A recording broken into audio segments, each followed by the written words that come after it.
Your next stop is on Passive. Stand clear of the closing doors, please.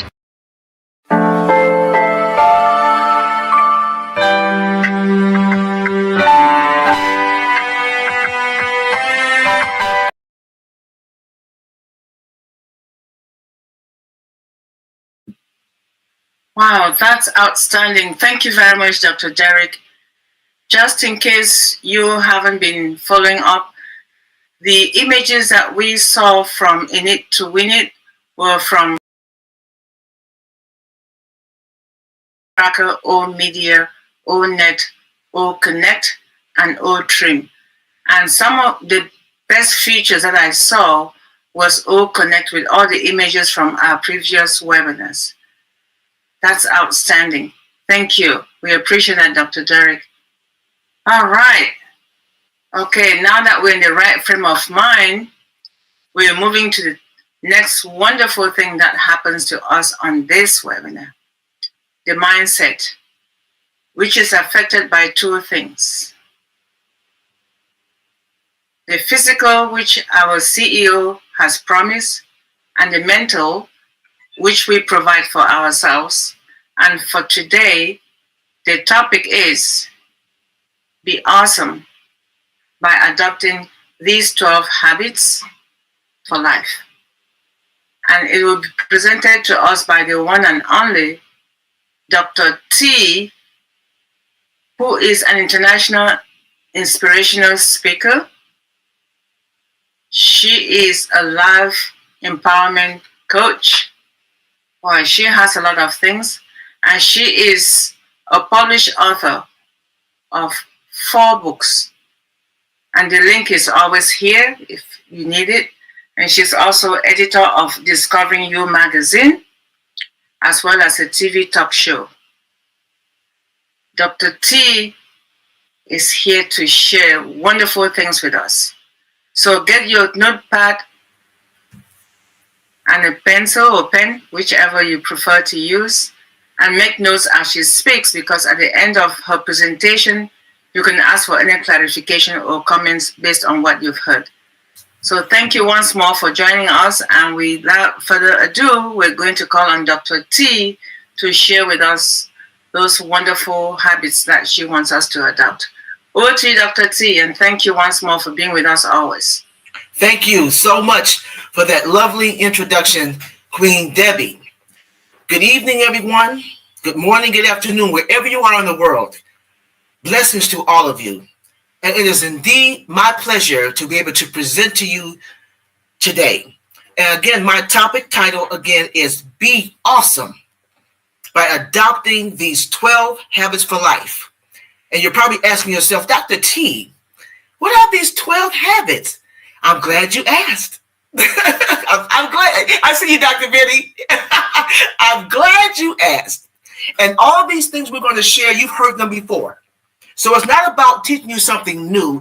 It's about challenging you to incorporate these habits so that you can have an awesome life. So I want to ask you a question. Have you ever thought about having an awesome life? Is that feasible? And if you have thought about having an awesome life, what are you doing to have an awesome life? I want you to think about that. The first question is, have you ever thought about having an awesome life? If you answer yes to that question, what are you doing to have an awesome life?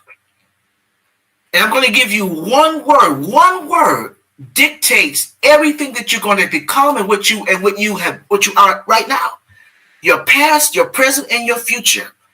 One word will determine how successful you are, or if you don't succeed. One word. And that one word is habit. Habits make us or they break us.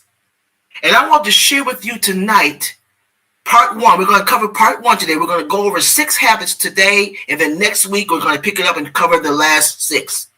But I want to go over these habits because I want you to understand that when you incorporate the habits that I'm going to share, and again, it's nothing new. You've heard all these things before. But tonight's topic is to challenge you to desire and to live the best version of yourself.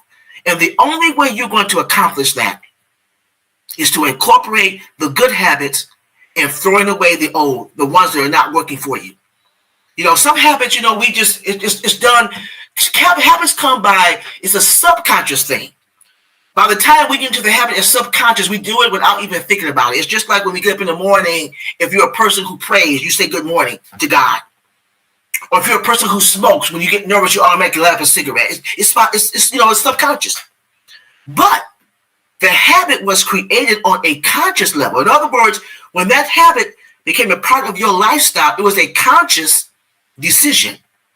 So I want to share with you tonight, I want to share with you decisions that you're going to make. It's going to be a decision that you are going to continuously and effectively and strategically place these habits in your life. They may say, Tunishai, what is a habit? A habit is a routine behavior repeatedly, regularly. Typically, I consider it's subconsciously, but it's consciously created. Habits are the brain's way of saving energy by automating frequent tasks, becoming the invisible architect of our daily life. Now, it's been said that it takes 14 days to create a habit. 14 days. But it takes anywhere from 18 to 250 days to break it, depending on your level of commitment and the complexity of that habit.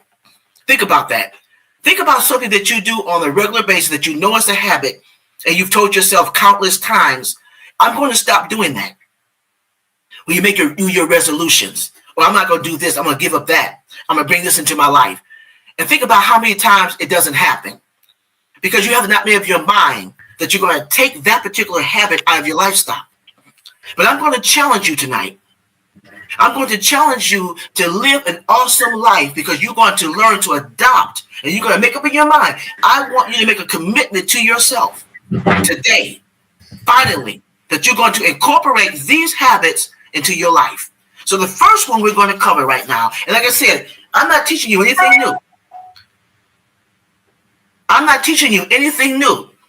All we're going to do tonight is reiterate. I'm reiterating what you already should know, but I want you to make a commitment that if you want to have an awesome life, if you want to live the best version of your life, if you want to do all that God has called you to do, then you have to incorporate these habits. And the first one, the very first one, the first things first, is to develop a consistent sleep pattern. Yes, I want you to learn to develop a consistent sleep pattern. How many people, even on this webinar, can honestly say, if I were to do a poll and say, raise your hand, most of you would say, I don't get enough rest. And we take that for granted. And that is so important that we get enough rest. Because with enough rest, it deals with your cognitive function, your mood regulation, your overall health. It rejuvenates the body. It gets you ready for your day.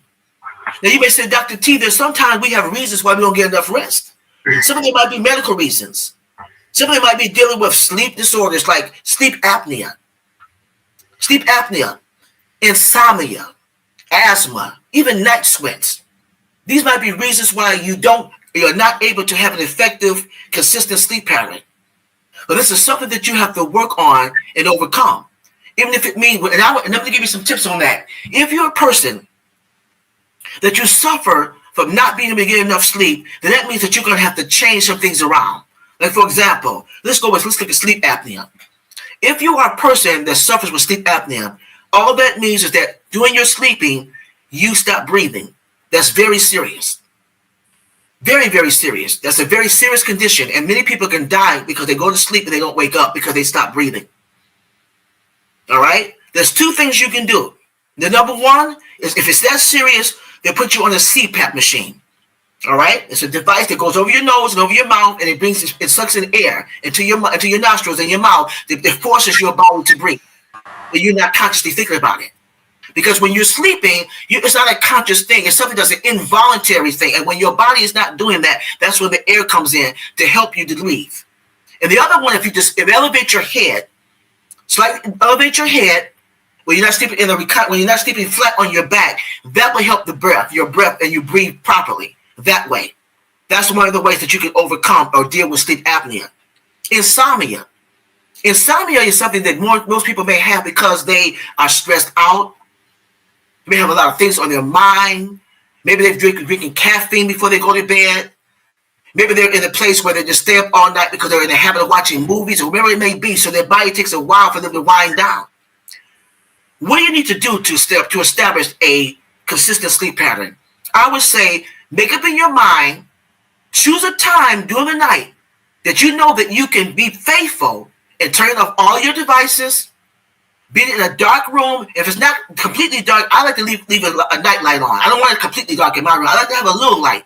Make sure it's cool in your room, not too hot, not too cold, but just right, the temperature. These are all, even just listen to music. I like to put on music or the sound of raindrops or a waterfall or a thunderstorm. That'll put you right to sleep. If you know that you have issues with sleeping, but you must have a consistent sleep pattern, because a consistent sleep pattern really helps your overall health. People don't understand how important that is. Because when you deprive yourself of sleep, even people with diabetes, they've already come to the conclusion, if you don't get enough rest, if you're a diabetic, if you have problems with your blood sugar, you will never have a great reading because your body is not rested. And as long as your body is under duress, you will always have a high reading. And that goes for other autoimmune diseases that we may have. So again, if you truly want to have an awesome life, please develop a consistent sleep pattern. And that's something that many people, even on this webinar, I'm just being honest, and I'm guilty of that too. Because I'm one of those people, I can't just put my hand on the pillow and I'm gone. I have to wind down. So if I know I have to wind down, that means that I need to be off the phone, off the computer, off of everything by a certain time so I can be asleep by a certain time. So I can get my rest and start my day. That's for all of us. So to be awesome, number one habit that you should have for a lifetime is a consistent sleep pattern. Number 2, mindful eating. We always talk about, eating correctly and everything, but I'm talking about being mindful of what you put in your mouth. We as Americans, especially in the United States, we eat to live. Okay? Instead of living to eat, we should eat to live instead of living to eat. A lot of people want to live to eat. In other words, they just want to gorge themselves. But it's supposed to be the other way around. You're supposed to eat so you can live and give your body nourishment. That's why you see so many people who are obese. They have all kinds of insidious diseases because they don't eat right. Why? Because they are not mindful of what they put in their mouths. They don't understand that that's a conscious decision. It's all about that mindset. It's all about being conscious of your health. It's something that we do strategically. That's why it's so important that we understand that in this nation, while we're in this body, we have to make a conscious decision to understand that eating is part of our nourishment. It's not something we just do to be doing. And look at all the fast food restaurants. I'm pretty sure that right now in our Western world, we probably have more fast food restaurants than any other country. And I'm sure of it. This is why we're probably one of the few countries that have so many insidious diseases, because we are not mindful of what we eat. How many of us go to restaurants 7 o'clock at night, 8 o'clock at night, 9 o'clock at night eating? You should never eat that late. Never. Because when you eat like that, it's going to interfere with your digestion. It's going to cause you to be obese. And you're going to open up doors for diseases that you do not want to have to tackle. Being mindful of what you eat is very, very important. But we need to identify what is the root cause. You say, what is the root cause, Dr. T, of why people are not mindful of what they eat? Some people are what they call emotional eaters. They're emotional eaters. Sometimes it may cause them to overeat. And some people are emotional eaters where it causes them not to eat. And let me just say this to you also. People who don't eat, who stop eating because they're emotionally stressed, that's just as bad as being a person who overeats. Because your body always needs nourishment. So to deny your body nourishment is just as bad as overeating. Okay, so that's something you should always remember. So let me give you some tips. If you want to be mindful of what you eat, I want you to get a buddy system Be accountable to somebody. Let's say your problem might be sweets, or your problem might be drinking too much pop, or your problem might be eating too many. You love potato chips. Okay, that's salt. Those are carbohydrates, and those are things that are not good for your body. I want you to make a commitment. Go to somebody that you know that really cares about you and say, listen, I do not want to have this habit of putting this in my body anymore because I want to have an awesome lifestyle. I want to live my best life now. So I'm going to be committed to myself, and I'm going to be accountable to you too. So I'm going to give this up. So create that buddy system. Also, practice portion control. Sometimes it's okay for you to splurge and have some carbs and have some sweets, but don't have such large portions. Cut those portions down till you get to the point where you can wean yourself off of those things that you should not have. In other words, when you go to the store, instead of buying the big bag of chips, buy a little small bag of chips. Start there. Instead of buying a whole cake, buy a slice of cake. Start there. Start small. Start practicing portion control. Because I know you can't do it all cold turkey, all right? Let's be for real now. We're human. So we find ourselves being stressed, go for a walk. Call a friend. Say, I'm going through something right now. I need to talk. Do everything but put something in your mouth that you don't need to have in your mouth. Again, why? Because you want to have an awesome life. And you want to be able to incorporate in your life mindful eating. Because you are what you eat. And if you're eating junk, guess what you're going to end up being? Junk. It's not only going to be affecting you physically, but it's affecting you mentally, it's affecting you emotionally, and it's affecting you spiritually. Remember, we are a triune being. And what we put in our mouths greatly affects every area of our lives. So number 2, you want to incorporate mindful eating if you want to have an awesome life. Incorporate that habit. Number 3, daily physical activity. Now, some of you may say, well, I don't like to go to the gym. I don't want to do any of that. Hey, I understand. I'm with you. I'm not a person that goes to the gym either. But I am a person that wants to move every single day. Move your body. Get up and do something. Even if it means cleaning your house. Do you understand that even when you do your house, clean your house, you're moving your body? You're making up your bed, climbing up and down the stairs, lifting clothes, folding clothes, whatever it may be. Move your body. Don't be a couch potato. You do not want to live a sedentary lifestyle. Walk your dog. If you have a dog, walk your dog. Go for a brisk walk. Dr. Dan talks about planking. Do that. You might want to do wall Pilates or yoga. Do you know that you can also walk in place? You may say, well, I don't want to go outside. I don't want to be bothered with all that. Then walk in place in your house. Walk in place. Walk in place about 5 minutes of your day. 5 minutes. Just walk in place. But do something to move. Keep your heart rate up. Get that blood pumping in your body. All of those things are healthy, are good for your health. Don't live a sedentary lifestyle. You want to be able to move your body. That's the key. Move your body. Go up and down those stairs. Move your body. Do something where you can be active. And if you're one of those people who like to go to the gym, then go to the gym. You'll create a pattern. Do the buddy system again. Take someone with you so that you can be committed. But as long as you're living an active lifestyle and you're doing something to move your body, you're on the right track. So number 3, the habit you want to incorporate in your life, if you want to have an awesome life, incorporate the habit of having a daily physical activity. Something that you're willing to do every single day without thinking about it. When you get out the bed, stretching. Like I said, walking in place. Taking your dog for a walk. Going for a brisk walk by yourself, whatever it might be. But make sure that you incorporate that into your life. Number 4. And again, all these, this is nothing new. This is all things that you already know. But I'm challenging you again to make sure that you're doing these things. You may say, Dr. T, I do all that. Well, that's good. You're on your way. You're on your way. And some of you may say that the ones that I've already shared may say, well, I don't do that every day. I don't do that. I need to start incorporating that into my life. I'm talking to you. And those who already do these things, I'm asking you to continue to do it. Don't wait till you get much older and then stop. I know people who, when they were younger, they exercised, they ate right, they did everything right. As they began to get older, they stopped doing those things. This is a lifestyle, ladies and gentlemen. It's not something you do when you're young and you're feeling good and you're looking good. This is something you want to maintain because I'm telling you, when you get older, it tells on you. How you lived your life when you were younger tells on you when you get older. So some of you who may have wrinkles and you're tired and you're feeling sickly all the time and your body is aching, it's telling on you. You say, oops, you didn't take care of yourself. So now it's caught up with you. But it could be reversed. There's still hope. There's never too late to change. There's never too late to create a good habit. Again, many of us, we have great callings on our life. I believe I'm one of them. I believe I'm a world changer. And I want to be around for a while so I can make my contribution. And I don't want to be sickly. I don't want to be in a position where I can't think and I can't do for myself. This is why I'm looking at these different habits and I'm saying, hey, some of these I know I have to work on. I'm just being transparent with you. And I hope that you'll be transparent with yourself. Think about the things I've already shared to say, am I doing those things right now?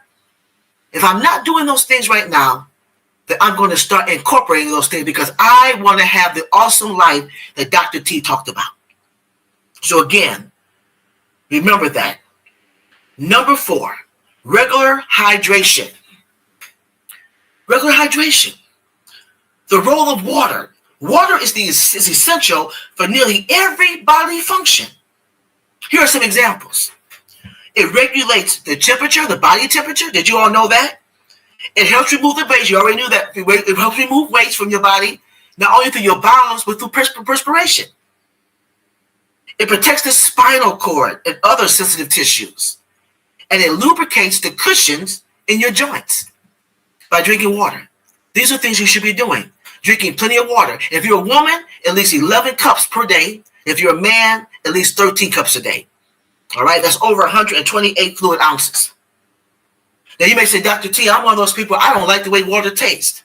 And I know I don't drink that much water. And I'm not going to do it. I don't like water like that. I promise you, I'm going to give you a solution. I want you to all look at this. Look at infusion. They call it infusion.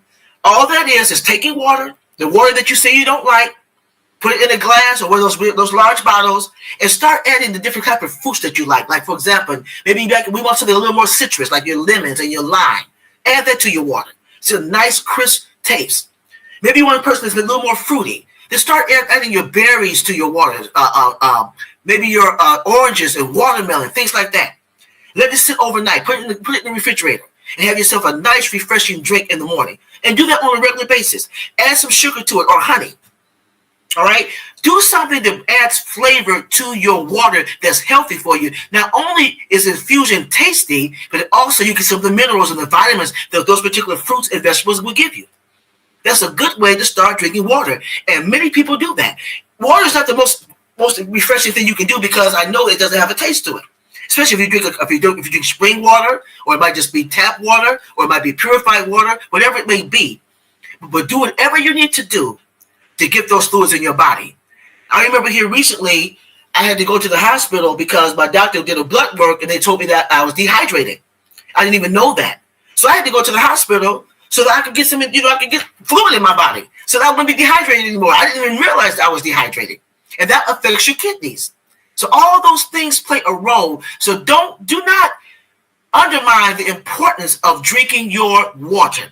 And again, if you don't like the way water tastes, use the infusion method. Use the infusion method. That will help you enjoy the intake of water. Okay, so number 4, that is what if you want to have an awesome life and enjoy life to the fullest, make sure that you practice regular doing that. Start doing that. I promise you, you'll thank yourself later. And number 5, we're almost finished for the night.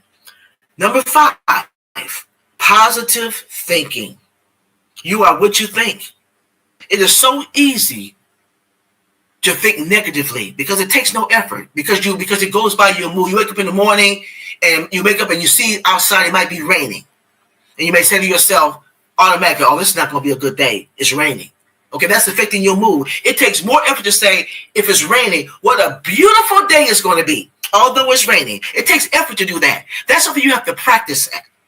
That's something that you have to strategically make up in your mind that what comes out of your mouth, okay, is so important. So you want to be able to think positively. I don't care what's going on. Begin to see your life. Like, for example, if you have a class that's half empty, is it half empty to you or is it half full? That is very, very important. The way you think, it manages your stress management, it improves your health, and a greater well-being. What are some techniques to be able to have a positive mindset, be able to think positively? Start thinking about gratitude, being grateful. Like I used to tell you I do all the time. Go around your house and just begin to be thankful for all the things that you have. Look in the mirror and look at the great creation that God created and see yourself the way he sees you. You are fearfully and wonderfully made. Remember, he didn't make any junk. You're not perfect, but you're the most beautiful creature that God made in his eyesight, and he wants you to see yourself that way too.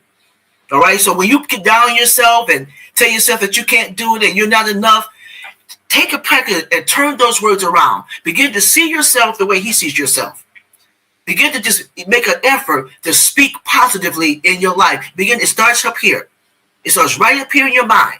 Instead of thinking that you cannot do something, make yourself think, I can do that.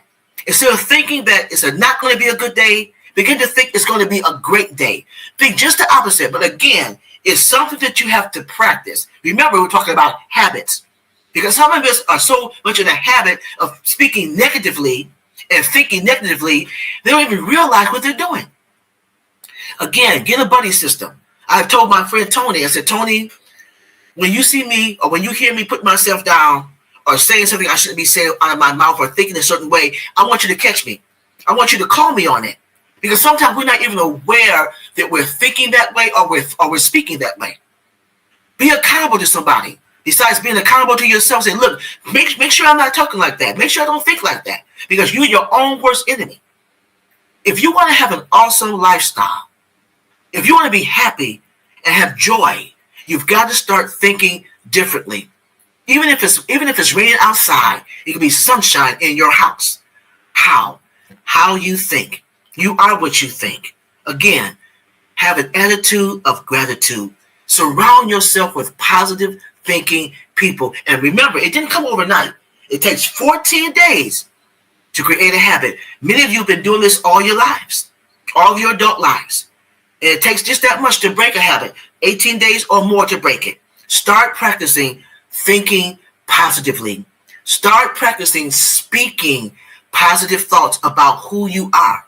If you want to be the best that you can be, you got to call those things that be not as though they were. I don't care about what it looks like. Right? Remember? Faith. What is faith? Remember what that is now. It's not what you see. It's what you believe. And when you start believing that things are going to be better, like I always told you before, my 3 words, all is well. When I pray and I end my prayer, I always say those 3 words, all is well. I don't care what it looks like. I don't care what it feels like. And Tony will tell you that. All is well. And it doesn't mean that things are going to change overnight. It may even change in that moment, of course. But I decree and I make that declaration that all is well. Begin to speak that positivity into your life. And they can begin to see things turn around. So number 5, if you want to have an awesome life, incorporate the habit of positive thinking. And the last one that I want to share with you tonight is the lifelong learning. Be in the habit of being a lifelong learner. And many of you have already started doing that. Every Tuesday and Thursday, where do we see you? Right here on Deep Dive. Mind Change. With DrBenny is teaching, with Dr. Derek teaching, with Queen JW. All these people who are teaching you. Webinars, seminars, podcasts, YouTube channels, reading your books, even taking classes to get certificates in areas that you may have an interest in. Always evolving. As long as you're on this earth, you always want to be evolving. You want to always be changing and being the best version of yourself. These are always habits that you want to be able to incorporate. So if you want to be the best version of yourself, always remember to incorporate lifelong learning. Reading regularly. Like I said, some people like to read. If you come to my home right now and go upstairs into my office, I have a shelf. I have a bookshelf. But there's nothing in books of empowerment. Empowerment books. That's what I have. That's why I like to read empowerment books. Spiritual books and empowerment books. That's what I like to read. I very seldom read a novel. There's nothing wrong with novels. Nothing wrong with novels. If you want to just relax and unwind, that's great. But to fill yourself with knowledge so that you can be that best person you can be, try to buy books that are going to encourage you. You know, biographies, about people's change, challenges, and what they've gone through. It will encourage you to continue to go on. It will encourage you to do the things that they're doing. for your own life. So that's why, for me, I like to read. I like to go on Google and do research and things like that. That's what I like to do. I'm always wanting to evolve. All right. So if you want to, again, have an awesome lifestyle, incorporate the habit of lifelong learning. So I'm going to do a recap of the first 6 that I shared with you today. And again, if you may say to yourself, Dr. T, I do all of them. I'm in there. Hey, great for you. You may say, well, Dr. T, I don't do them all, but I do most of them. Hey, great for you. Some of you may say, I don't do any of those. I need to work on those. Hey, there's still hope for you too. But the most important thing is to get in the game. Get in the game.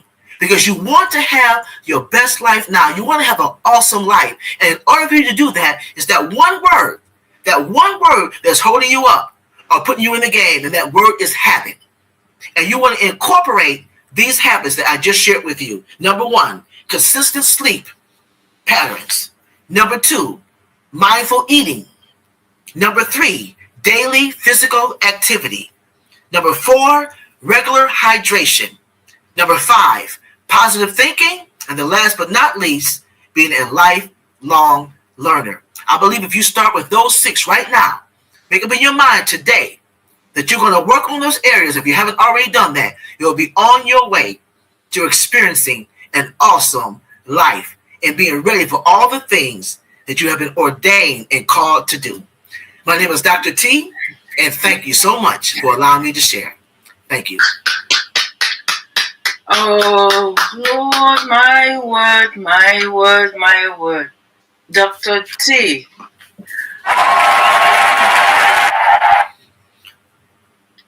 Thank you so much.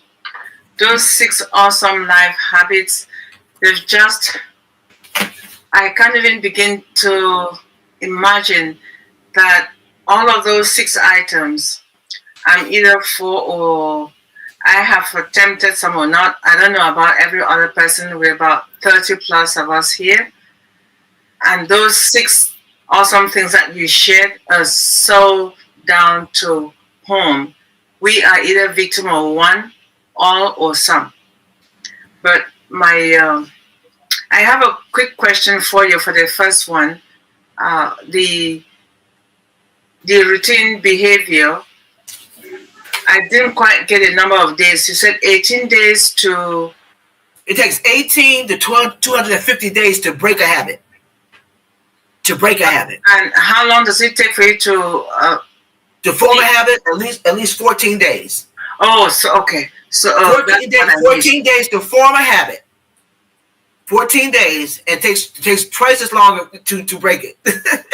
Wow! As long as, wait a minute, 18 to how many days? 250. Are you kidding me? Yep. It depends on the complexity. It depends on the habit. It depends on your commitment. It depends on your commitment to the habit and the complexity of the habit. That's right. Wow. Like a person on drugs or a person who's addicted to sugar. It doesn't happen overnight. You've been doing this for a long time. Okay? And everything. So now you want to just break it in a couple of days. You can, it's cold turkey. You're going to go through withdrawal, all those things. So it depends on the habit. And it depends on your commitment to breaking the habit. How long does it take for you to break it? And that withdrawal period is quite a challenge as well. Now, the other thing you mentioned was to surround yourself with empowerment books. Yes. For me, that's what I like to read. If you come to my library, I would say 90% of my books are empowerment reading, and some of them, they're spiritual and empowerment readings. Books like Rich Dad, Poor Dad. I like to read books by Miles Monroe, the late Dr. Miles Monroe. He's one of my favorite authors and my teachers. I told you all that before. I read a lot of different books like that, self-help books. Okay. So that's what I like to read. Self-help books, yeah. Thank you very much. That was very educational, outstanding presentation as always, Dr. T. Thank you. I know we have our listeners out there who are dying to ask you questions, so I'm going to say, I see Queen Dr. T's hand is up, so I'll pass the microphone over to you, Dr. Tony, please. Queen Tony. Thank you, Dr. T. Uh, because we're friends, she knows that it's a lot of stuff on that list that I'm still working with. I only gave you 6. 6. Oh, she probably got most of that by watching me. Oh, she needs to change this. She needs to stop doing that. But I thank God for you because, yeah, she's right. We basically check each other. And, I thank God for her because through the years, God's used her to create a lot of change in my life and a lot of healing. We have a lot of stories. But, she's so right about all of that. Good sleep. And, I'm an emotional eater as well. And I have habits I need to break. So all of it is good information. And I plan to continually work hard to make changes in my life because in a minute, we're going to need to learn discipline and change a lot of our habits, in order to live our better life. That's right. So I thank you, Dr. T. I appreciate you, and I look forward to the other 6. Thank you, Tim. Thank you, Tony. I appreciate you. Thank you, Queen Tony. Does anyone else have? Of course. Oh, yes, Queen JW. I was going to call on DrBenny because I know she has to get ready. But Yes. Queen JW, please proceed. Yes, good evening to all. Thank you so much, Queen Debbie. We appreciate you, the host with the most. And of course, Queen DrBenny, we love you. We appreciate you also. And the brand ambassadors and Dr. Derek for allowing us to speak on this amazing platform. And Ash Mafara, who brought us all together. Amazing presentation, Dr. T, like always anyway. And let me tell you, if we implement those 6 habits, or we start to form them, like she said, it takes 14 days. Let me tell you, that's already heading you to the lifestyle, to a healthy lifestyle, to tell you the truth. Because they all lead there, the positive thinking, getting our exercise in like we should, and sleep. Sleep is so important because that's what tells how your day is going to be. Are you going to be moody? Are you going to be tired? Are you going to be, just agitated or have anxiety? You're not at peace and so forth. So sleep plays a real important role. And if we're not getting enough sleep, we really need to work on it. Some people can work on 4 to 6 hours, and maybe that's okay for them. But the requirement is 8 hours so our body can function because we need that sleep so our body can revitalize itself. The organs, when we rest, they at work. If we don't rest, they don't get to do what they need to do, and then we become unbalanced. So sleep, right. Like Dr. T said, is absolutely important. And, exercise, and then what we put in our mouth, we consistently and continually talk about almost we are what we eat. Yeah. So we need to really pay attention to what we put in our mouth. It is actually detrimental to our health. Besides the medication that we have to take, some of us, if we have to, that's another topic by itself. And positive thinking, you gotta, positive thinking gonna give you positive outlook, gonna give you positive thinking.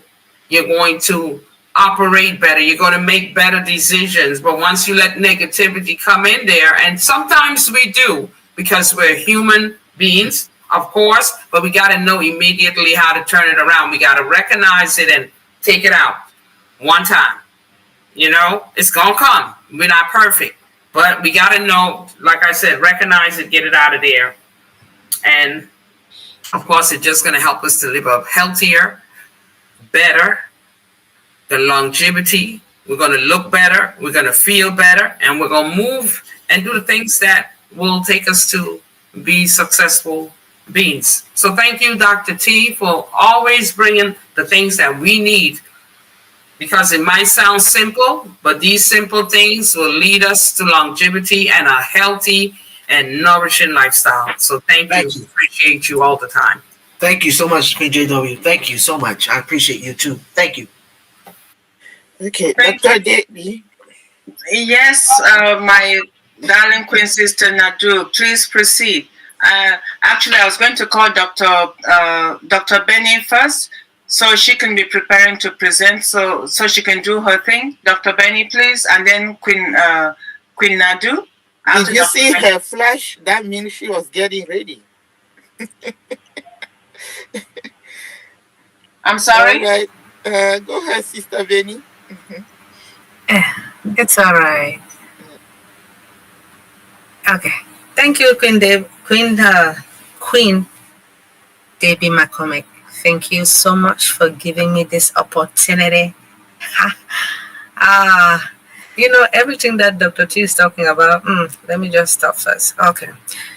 Good evening, good morning, and good afternoon. It all depends upon your location. To my queens and kings around the globe, I want to take this special moment to thank our Heavenly Father for bringing everyone together. Some of us are tired, but we're still here. I want to thank God because He did something so important to all of us. He sent an important person to you and I. This person who is determined to do what it takes to make all of us happy. And his name is Mr. Ash Mufaria. Mr. Ash, we all love you. May the Lord be with you. May the Lord guide and protect you wherever you go, and your entire family, your dream team as well. And I want to also thank our brand ambassadors or affiliate or what we are all called our founding members. Those who are willing to stay with Unpassive. I respect you all. Those who want to go, goodbye. No, we don't have to force anyone, right, Dr. T? That's right. Yeah, because I need money. Sorry. Dr. T, I would say extraordinary mindset. To tell the truth, when it comes to this topic and this sixth habit, I would say that I don't have to sit here and lie to you. The worst is sleeping habit. I don't sleep well. I noticed that they say you need to have 8 hours of sleep. I don't know how I can sleep for 8 hours, but I hope if I can try, then that will make me happy if I can try and sleep. The rest, I will learn how to do it. I will just learn. I really want to thank you for the topic because every week, whenever you come here with different topics, just like Queen Jacqueline Warner, and just like Queen Julie Pierre and the rest. I want to really, really thank you. I cry every day when it comes to, but there's something that I do good. Daily physical activities. Dr. T, more than 10,000 steps a day. That one, I will tell you, I'm telling the truth. Then when it comes to mindful eating, I don't have to lie, but I will try. Thank you. I appreciate you. Thank you so much, and hopefully we'll see you next week. I just want to say this. This message is not to condemn anybody, and I hope nobody felt I was doing that. Because I'm not trying to say you do. No, I'm not doing that. None of us have arrived. Okay, so the most important thing, like I said before, is Dr. T is being transparent. I am not all these things. There are things that I want to work on. Okay, like one of them also do, Dr. Benny, is getting more sleep. Because I'm one of those people, I can't just hit the pillow and go to sleep. That's just not me. I have to wind down. Especially if I had a busy day, I've got to wind down. So what I have to do is put myself in a position where I'm in the bed at a decent hour so that by a certain time, I will be asleep. That's a discipline. That's something you have to work on. And you don't have to have 8 hours of sleep. It might just be 6. The most important thing is, even if it's just 4 hours, it needs to be uninterrupted sleep.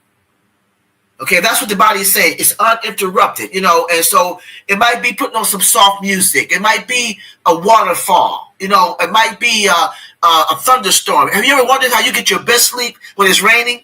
Have you ever thought about that? It happens all the time when it rains. And there have been times when I live in a condo and it's stormed outside and trees are falling and the leaves are falling and I get the next morning, I'm serious, and my neighbors say, "Did you hear that thunderstorm?" I slept right through it. Because it's like there's something about that. It's like it just makes me sleep. The moisture in the air, even though I'm on the inside, it's just something about the sound. It makes my body sleep, and it really does work. It really does work. A thunderstorm, boom, the thunder and the lightning, it works. Soft music, it really works. You just want your body to wind down and get into a mode where it can relax and not be like this. You want to be like this.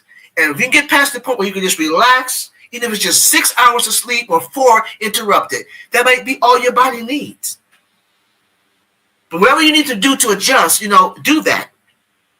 So that's what I want to encourage. Don't get discouraged about that. Just start doing what you need to do so that you can get your proper rest. Yes. Thank you for allowing me to share that. Thank you so much. I appreciate you. Mm-hmm.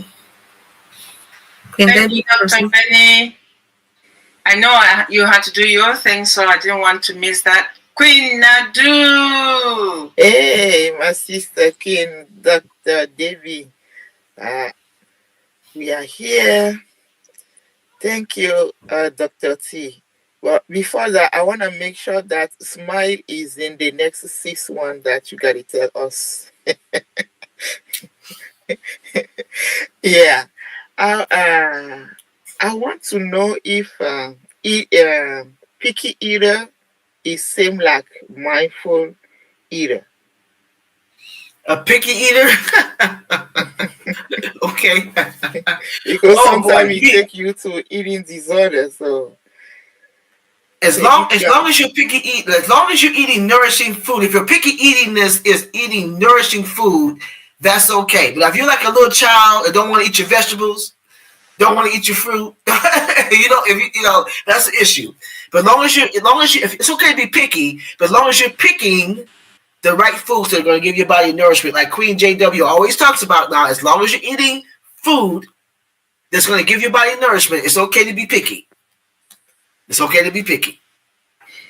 All right. Thank you very much. Okay. All right. Thank you, Queen Nadu. Does anyone else have any comment or question for Dr. T's presentation on what she just shared with us? Those 6 very, very important aspects of our healthy lives, which we sometimes ignore, not deliberately, but just by habit of being in the wrong place when we're not supposed to be there. But if there's no one else who has a question for her, I'm going to just check briefly before I introduce Queen Dr. Benny, our next speaker for the night. I'm not seeing any hand raised,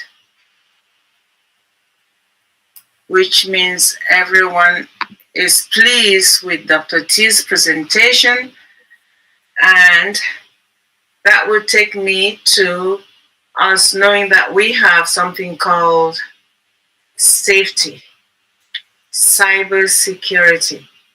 We are in this on passive and other things that we need to protect ourselves.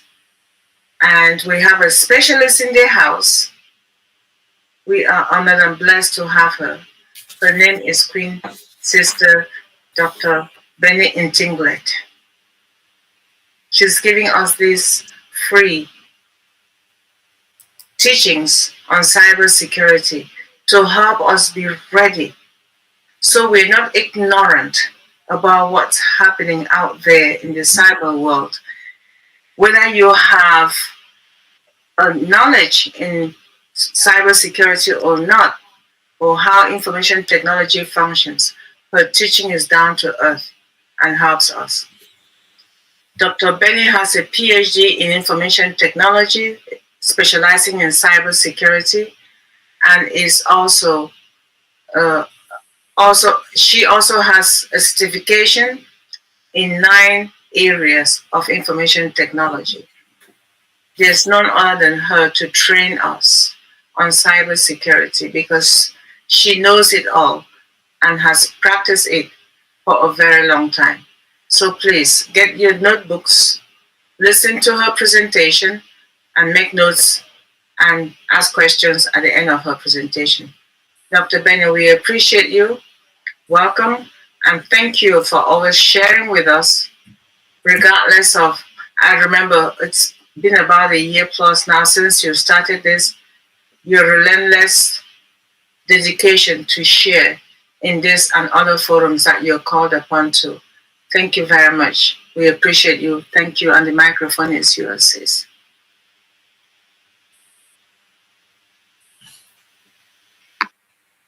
All right. Thank you so much, Queen Debbie. A lot of people, brand ambassadors or humans on earth, they do not really know the importance when it comes to security. They don't know. But they only wait until something happens. This time we want to talk about, I know we have already spoken about password, but I just want to tell you guys, I just found out a ways hackers steal your password. I believe the reason why I'm bringing all this topic is because you guys have noticed that the time has arrived. Despite the fact that a lot of people, they're not attending webinars. They do not have the time to attend webinars, but they only sit and complain. Why are things not happening? But they don't know if you guys can put your shoe, put yourself into the shoe of Mr. Ash Mufare and say, okay, I'm the CEO.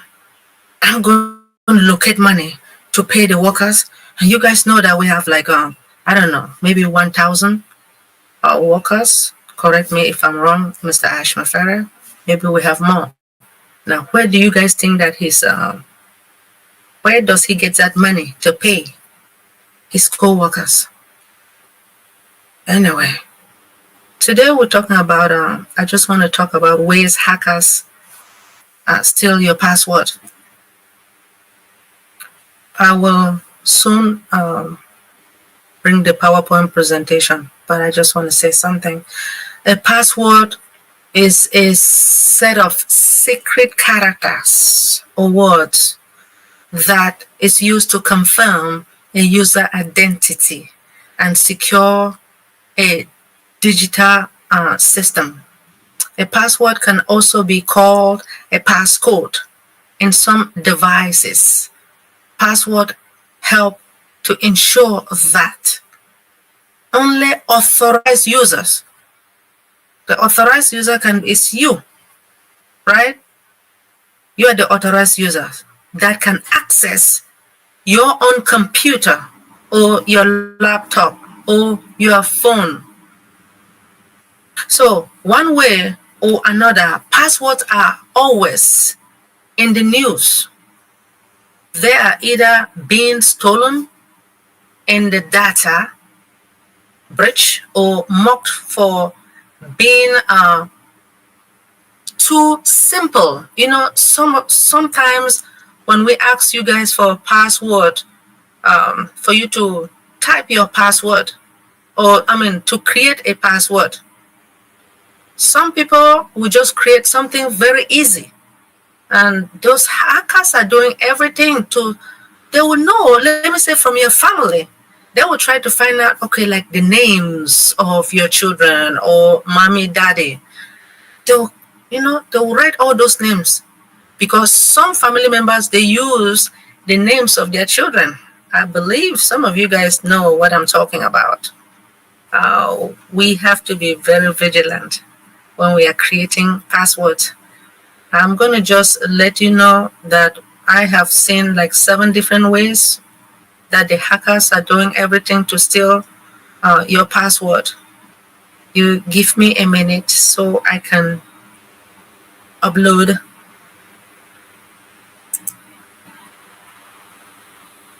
my PowerPoint. Anyway, one is called credential stuffing, and that one is very high. When it comes to the risk is high. And then you have phishing, you have password spraying, you have key logging, you have brute force, you have local discovery, and you have extortion. All right, just give me.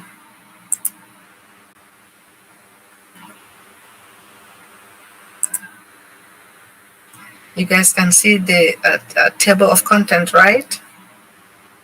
Queen Debbie, you can see, right? Yeah, can you guys hear me? Yes, we can see it, Dr. Benny. We can see it. All right. Thank you. So, like I was saying, one way or another, passwords are always in the news. Yeah. So they're either being stolen in the data breach or mocked for being too simple. So no matter what opinion any of us have on the password thought, one thing is indisputable, right? So we are going to use them today. Tomorrow we will continue to use them. Unlike touch on physical recognition technologies, passwords are used everywhere because they are cheap to implement and simple to use. For the end users, they are as low technology as security tech ever gets. Of course, that ambiguity and simplicity is precisely what makes password attractive, right, to the thieves. So what I'm going to tell you guys today, I have already given you the names or the listing of what I'm going to talk today.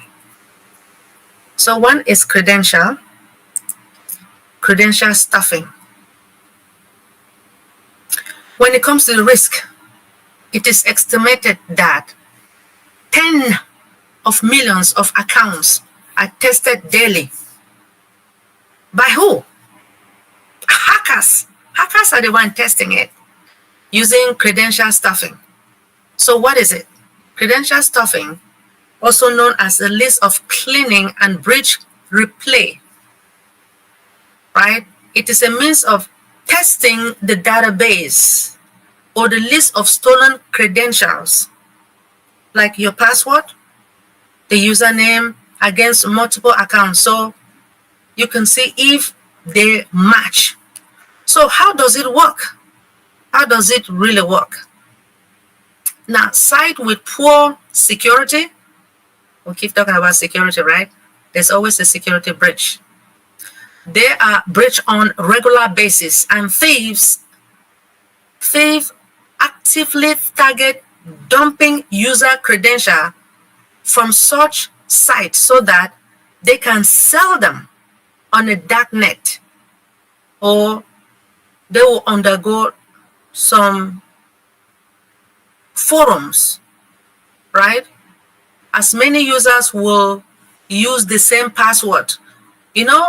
You guys notice that a lot of our brand ambassadors, well, I don't have to only talk about brand ambassadors. Since you all know that we have 8 billion plus a human on earth, there are a lot of people who don't really know about the password. And then there are some of us that we always forget the password. And it's somehow difficult also to create and to memorize. But based upon my knowledge, if you know at your area where you reside, you can write that password and put it in a box somewhere that make sure that nobody knows the location where you hit the password, so that if you forget, you can go back there and get it. So how can you save this particular, how can you stay safe? Now, the key is not becoming a victim of credential stuffing. It's simple. So every password for every site should be unique. Of course, that won't prevent your password being stolen or one account on the other site with poor security. But it does mean that anyone compromise of your credential would not affect you anywhere else on this internet. But if you are gasping at the thought of creating and remembering the unique password for every site you use, I'm going to show you some tips on that. So the next one we have is phishing. I know we've been talking about phishing. Now, we all know that the high risk of phishing is 70%. 70% of all the cyber crimes begin with phishing or spear phishing. Now, hackers love to use phishing techniques to steal your credential, either for their own use or more commonly to sell it to criminals on the dark net to make money for themselves. So look, so how does it work? Phishing is a social engineering, right? It is a social engineering trick which attempts to trick users like you and I, into supplying their credentials to what they believe is genuine requests from a legitimate site or vendor. So how does all this work? Typically, but not always, phishing occurs through emails. You all know that, right? They send you an email that either it contains fraudulent links to clone that website or malicious attachment that is being sent. You know, those hackers will send you an attachment, right? When they send you that attachment, or they will pretend to write something good to you, and then they will ask you to click on the attachment. So if they ask you to click on the attachment, please do not do it. So how can you stay safe when it comes to this one? You can use a two-factor authentication or multi-factor authentication. Although researchers, you know, a lot of people, they do research, right? When you send your daughter or your son to school, their instructors give them assignment. They would thank God that now you don't have to go to the library. You can just go to the internet, go to Google and get some of your answers. But if you still want to go to the library, that's fine. So although researchers have developed tricks to overcome this, now the wild cases are yet to be reported. And check your emails that contain attachment carefully. Well, like for me, I know that I will not click it if they ask me to. So the next one is called password spraying, right? The risk, this one is not too high, but it has been estimated that it's like 16% of attacks on password that come from password spraying attacks. Now, what is it? What is password spraying attack? It is a technique that attempts to use a list of commonly used passwords against a user account name, such as 12345 password or password 123. Now remember, one of my locations, there's a class that I'm taking. The password that was given to me, it ended with 1234. And I'm seeing it here too. So they asked me to change it if I want to. I said, well, since I'm just taking these mandatory classes, there is no need for the moment. But if I have to change it, I know that by the ending of the class, I'm not going to do it anymore. So I will not continue to utilize that particular password that was given to me. But anyway, how does it work? Somewhat like a credential stuffing. Now, the basic idea behind password spraying is to take a list of user accounts and test them against a list of passwords.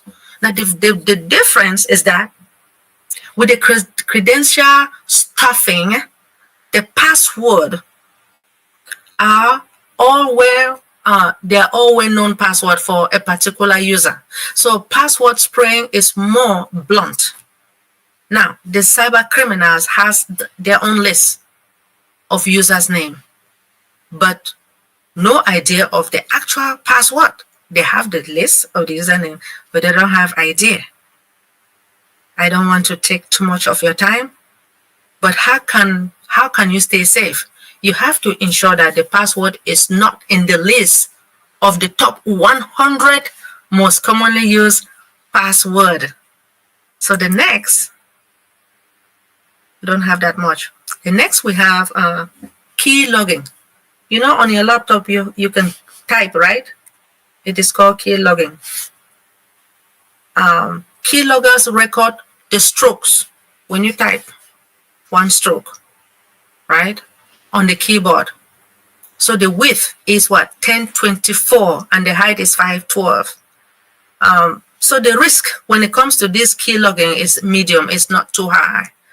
So key logging is often a technique used in target attack, in which the hackers now either knows the victim, the spouse, the colleague or relatives, or it's particularly interested in the victim, the corporate or the nation state espionage.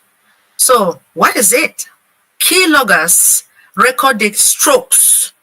Okay, when you type, it records the stroke you type on the keyboard. And it can be particularly effective means of obtaining what? The credentials for things like online bank account. I know a lot of our brand ambassadors or a lot of people, some of us, we don't really want to go to the bank. So when you go to your bank anyway, they will ask you if you can create online, maybe because they don't want to see you at the bank all the time. So you can just do it at your own convenience. Like online banking and crypto wallets and other login with secure form. So how can you stay safe when it comes to key logging? You need to be running a good security solution that can dictate the key logging infections and activities. So this is one of the few kinds of password thieves technique where the strength or the uniqueness of your password really makes no difference. What counts is how well your endpoint is secure against what? The infection, or whether your security software can also be detected by malicious activities if the malware finds a way past its protections features. I'm just going to give you something small like how it works. Key logging is more difficult to pull off than credential stuffing, phishing, and password spraying because it first required access to or compromise of the victim machine. So if you don't have the access, it will be difficult with the key logging malware. That said, there are a lot of public available post explanation kits that will offer attackers off the shelf the keyloggers as well as commercial spray tools. I have just 3 more to go. Right, the next one is brute force.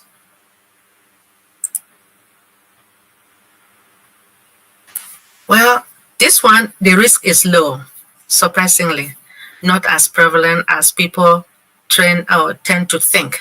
Brute force forcing password is difficult sometimes, and it is expensive for criminals. So what is this? What is brute force? Now, it's a kind of thing that security researchers like to write about, or which you might see in TV. A hacker runs an algorithm, which is a process, okay, against an encrypted password. And in, say, 3-2-1 algorithm cracks the password, and it reveals in plain text, which will be easier for you. How does it work? You can see that there are plenty of tools like Air Crack In, John the Ripper, and Dave Grog that attempt to brute force password. So there are generally 2 kinds of cracking available. The first is from the dictionary, right? We have the dictionary attack. So called because the attackers just try every word in the dictionary as their own password. The program like those mentioned above can run through any test, the entire dictionary in a matter of seconds. I believe they must have memorized everything. So the other type of technique is used when the hackers has acquire the use when the hash of the plain text password. So when we talk about the hackers, it means that we're talking about they have passed through the data breach. So since this can't be reversed, it cannot be reversed. So the aim is that it is very harsh when it comes to the plain text. So one of the reasons why password cracking is not as viable a technique as some of the others we have mentioned, or I have mentioned, is that sometimes they encrypt the password, making sure that you don't really see what it is. And then if I encrypt it now, I have to give you a key to decrypt it on your own side so that you will know the spelling of whatever I've given to you. So however, mistakes made by the site administrators when using or storing a salt and the password can make it possible for some encrypted password to be cracked. How safe it is when it comes to this? The key to staying safe from brute force attack is to ensure you how to use the password of sufficient length. Now, any 16 character, 16 character, but I know that a lot of us, when it comes to the characters, some people just have, 4 characters? That it is very, very low. And that is when the hackers will do what it takes to crack it and steal your information. So I know that when it comes to unpassive, I believe the highest is 13 characters. When we were utilizing, we migrated from what? To the ecosystem. GoFounder. Okay. You have from GoFounder to OFounder. Yes. So with OFounders, to tell the truth, I had like 25 characters.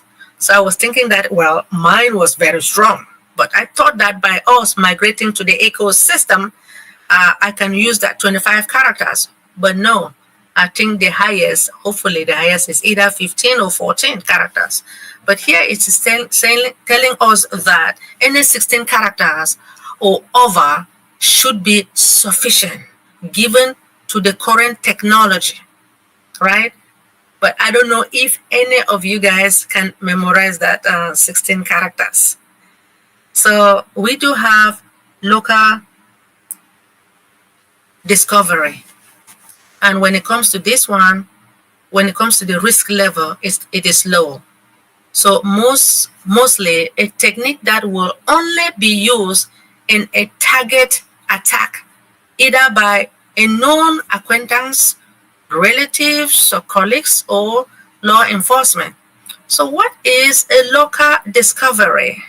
It occurs when, like when you write down or you use a password somewhere where it can be seen in a plain text. The attackers find that password and they use it, often without your knowledge, that the password has been leaked.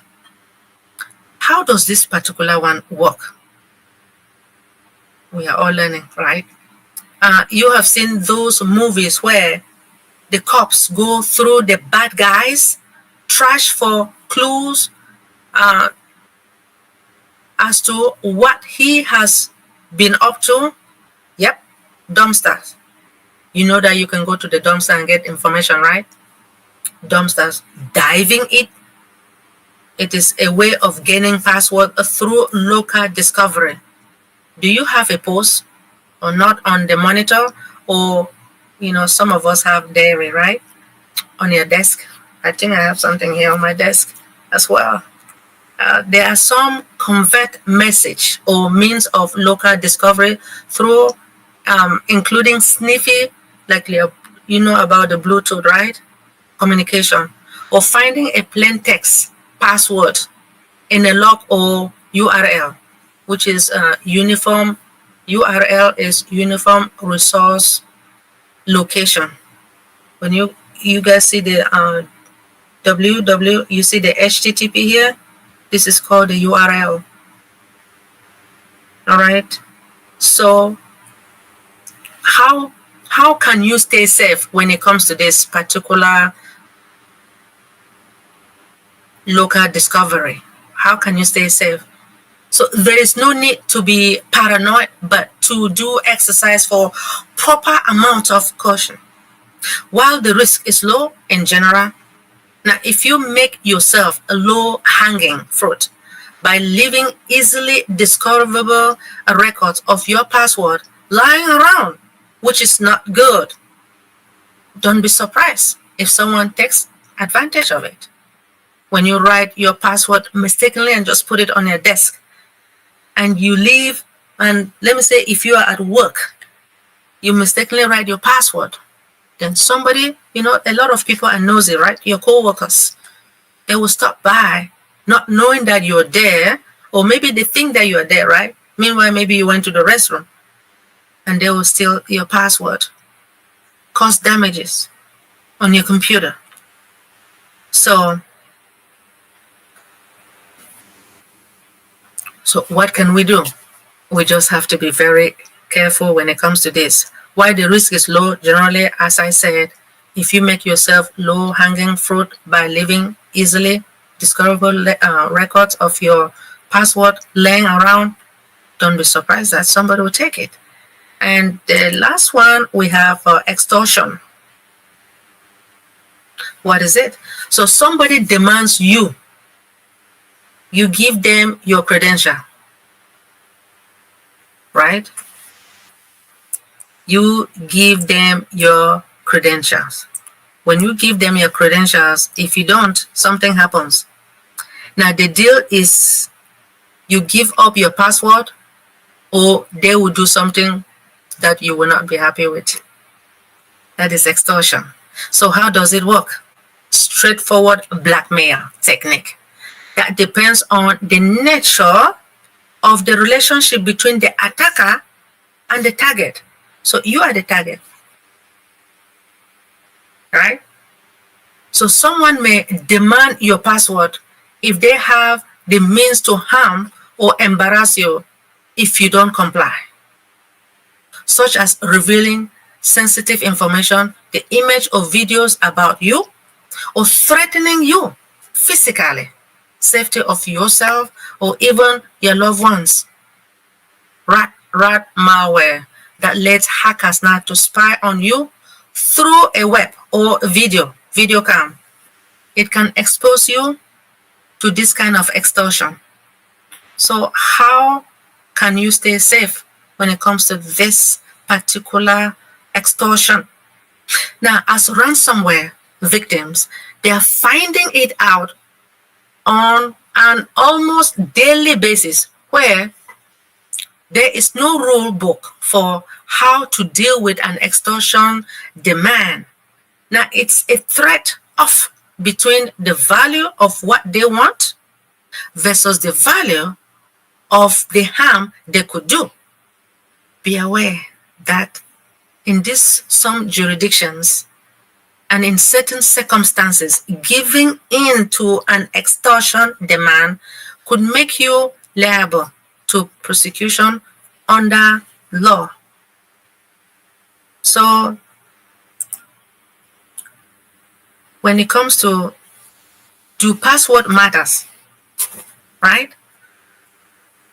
Some password, something not, but yes, password matters. Strong password will protect you from techniques like password spraying and brute force attack, while unique password will protect you from credential stuffing, ensuring that the demand caused by a leak on one side will not negatively impact you elsewhere. I'm just going to give you a few tips, right? You have a few tips. One of the main reasons why credential stuffing and password spraying are so successful is because people don't like creating and remembering complex passwords. Remember, as I mentioned before, we talk about the 16 characters, right? Not everybody will be able to memorize the 16 characters at all. Anyway, they typically rely on master password that, if compromised, expose all the egg in your single basket. However, the chances of being a victim of password theft, if you use a password manager, which are significantly lower compared to if you don't. So I'm just suggesting to benefit the password managers hugely, which is, it will outweigh the risk. And I highly recommend them to the basic security. I mean, if you can go to, you know that you can go to Google, right? And just go to Basic Security 101 and you'll be able to learn something. In conclusion, passwords aren't going anywhere anytime soon. There are even good arguments to suggest that they shouldn't. While biometrics data, like facial and the fingerprint scanning, all have a role in helping to secure access to services. The one over reading or writing between or beauty of password is that something you know. So what do you know? You know your username, right? That's something you know. Something you have.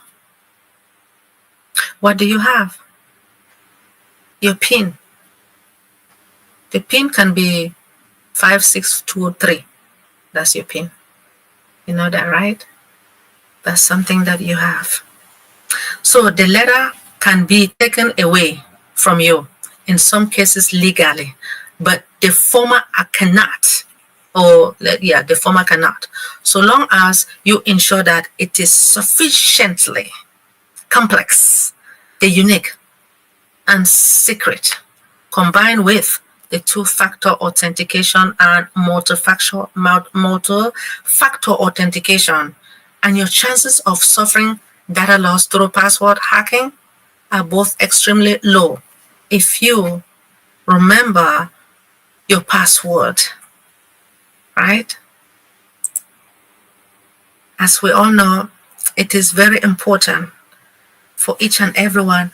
My own recommendation when it comes to this password, I would say, but where did I get the recommendation from? I got it from the National Institute of Standard and Technology. This is where it's from the government here in the United States.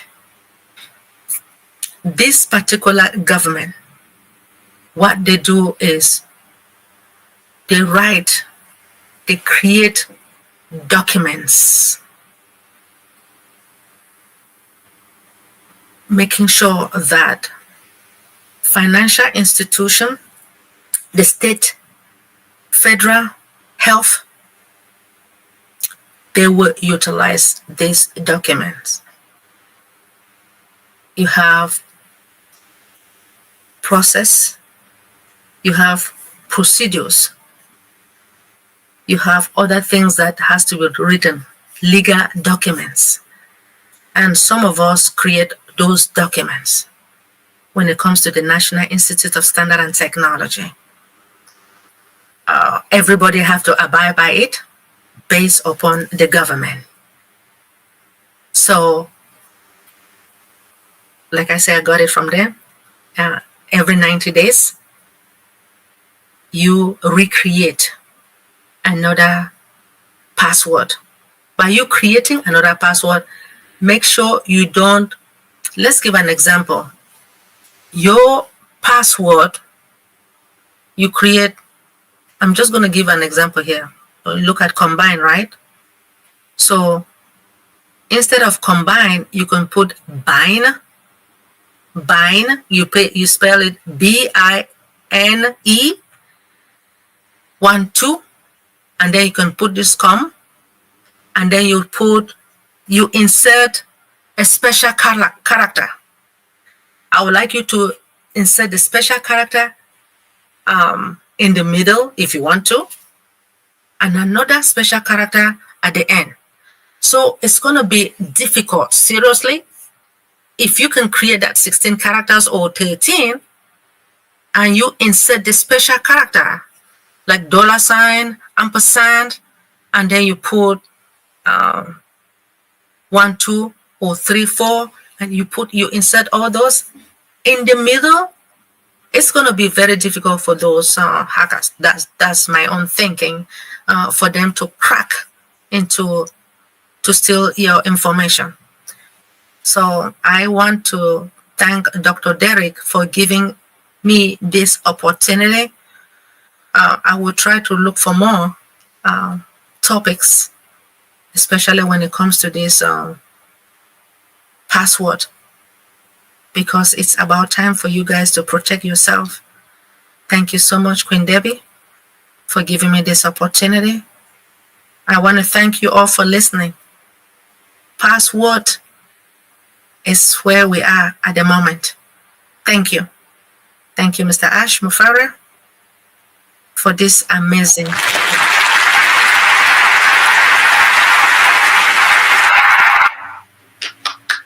Well, I think the applause is better than my hands.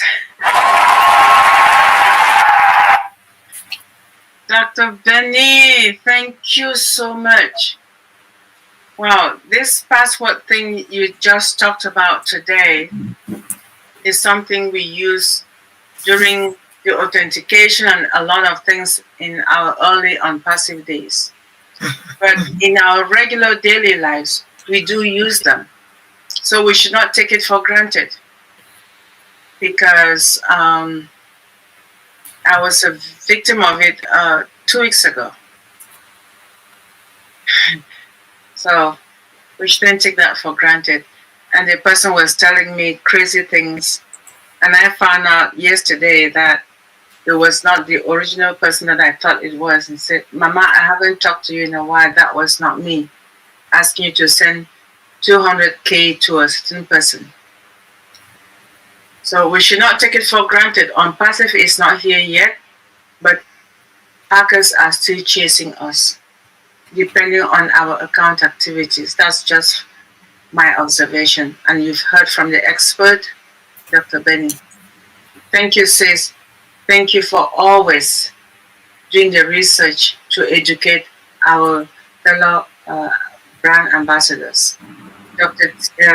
My sister Queen T's hand is up. Queen Tony, please go ahead. I know you can't wait to thank you, sister. Thank you, Queen Dr. Benny. Every week you give us some really great information, security information about passwords and how we're to keep ourselves from being hacked, what to look out for and all that. And I really appreciate you offering that information. And I do download everything every week for Dr. T and I. And if I didn't do it, she'd remind me. So we appreciate you. And I was just thinking about a friend of mine, another friend of mine. I used to work with her, and what she would do when she got ready to log in, her password was the most unusual because she would position her fingers on a certain key and just go like this. Like she's playing a piano, and that that was her password. And for whatever reason, she didn't know what it was, but she knew if she put that finger like if on a C and just go whoop, like she's doing a piano, it would come out right. I thought that was the most careless thing, but it always worked for her. So I appreciate the information, and I intend to put it into operation. And thank you again for giving us such valuable information. Thank you. Thank you so much for your support and your acknowledgement. Guess what? 2 days ago, someone sent me a text that I should send, that he wants to use my phone number for PayPal. Do you know where the person is located? In Africa. Why will you want to use my phone number for PayPal? Why can't you use your own number? Now you see what hackers are doing? So the reason I'm telling you guys this, because I did not give it. And again, when you know how when people call you, if you don't know that particular phone number, you're seeing the numbers, right? Don't pick it up because you don't know who is calling you. If it is important, let them send you a text. So I heard that person want to utilize it not to cause trouble for me. I'm just telling you guys so that you guys should be aware. If somebody said, can I use your phone number, especially they're in Africa, why will you want to use my phone number when you have your own? Because they want to cause me trouble. Anyway, Thank you. Yes, Dr. T. Okay, excellent presentation. I always enjoy your presentations and the information that you give. And like you said, Tony always makes sure that she gets, a copy of it. But what I wanted to ask you, I know you've been talking about the password, but how important is the user ID? Can someone hack your account if they don't have your user ID? Like your bank account, you have to have a user ID, and then you go to the password. What about the user ID? Well, that's why I said most of the time, some of them don't know the user ID, but some of them do know the user ID. Remember that, let's give an example. Mine is B. Well, let me just say B Blessing. It's my user ID, right? But who would know that? That's my point. Who would know that? Well, you know that hackers, so how will hackers know your password? That's my point. I'm asking you. I'm asking you before they get to the password. Don't they have to have the user ID also to get into your account? Well, yes, but they do have their ways to get the user ID as well. Okay. Dr. Okay. T. Yes. Okay. Okay. Now, I was just asking because I know you put a lot of emphasis on the password. I know that's important, but I know for most financial institutions, before you can get to the password, you got to put the user ID in. And that's what I was saying. So actually, they're hacking and they're coming up with both. That's what you're saying. They have their ways to get your user ID. Okay. Thank you. Thank you, Dr. T, for your question, and thank you, Dr. Benny, for the clarification.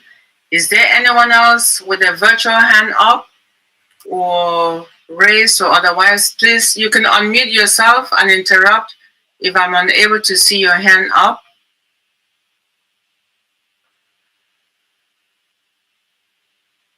All right, I was trying to also look through the chat to see if there were any questions for Dr. Benny or for our previous speaker, Dr.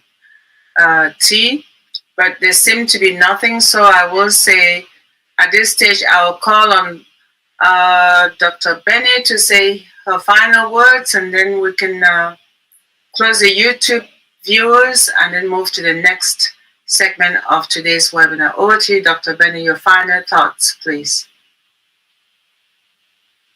Okay, thank you. Thank you so much, Queen Debbie. As I earlier said, passwords aren't going anywhere at any time soon. And there are even good arguments to suggest that they shouldn't. We talked about biometrics, right? Biometrics data, we talk about facial and fingerprint scanning, all have a role in helping all of us now to secure the access to services.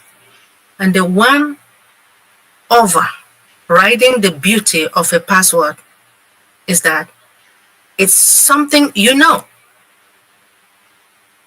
and not something you have, but something you know.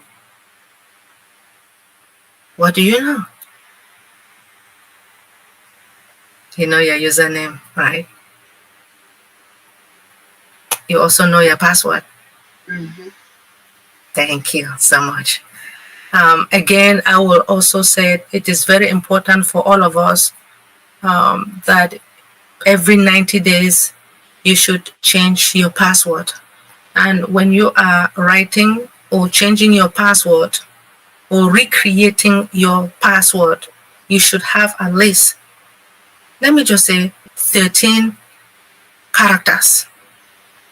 When with that characters, you need to have a special character, which, like an example of the special character will be $, pound sign, percentage, ampersand, and there's something they call araba.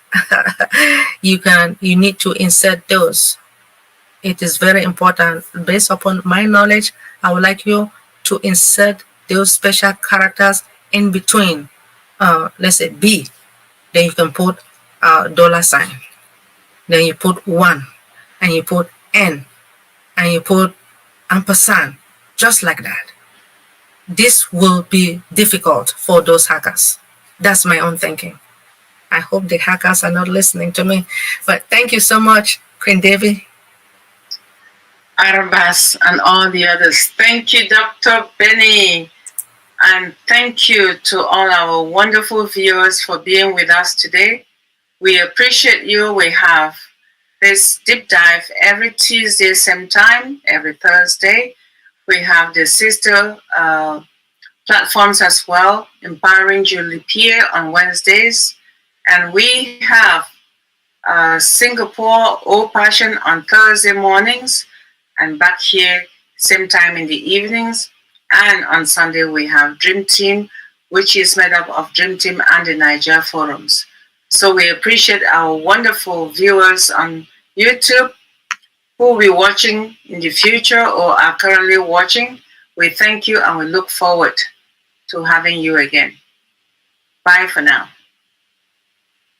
All right, at this stage, we're going to start our after party section of the webinar, which will be run by Dr. Benny and Queen Nadu Lawson. Over to you, my darling queens. We appreciate all you do on a regular basis. Thank you. I want to see the real smile. The real one.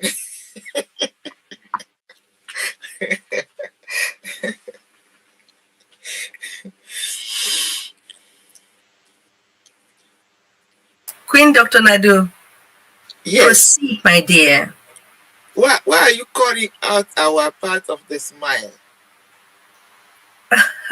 Well, Don't do that.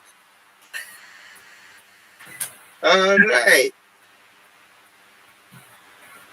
We are the world.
Host stopped recording.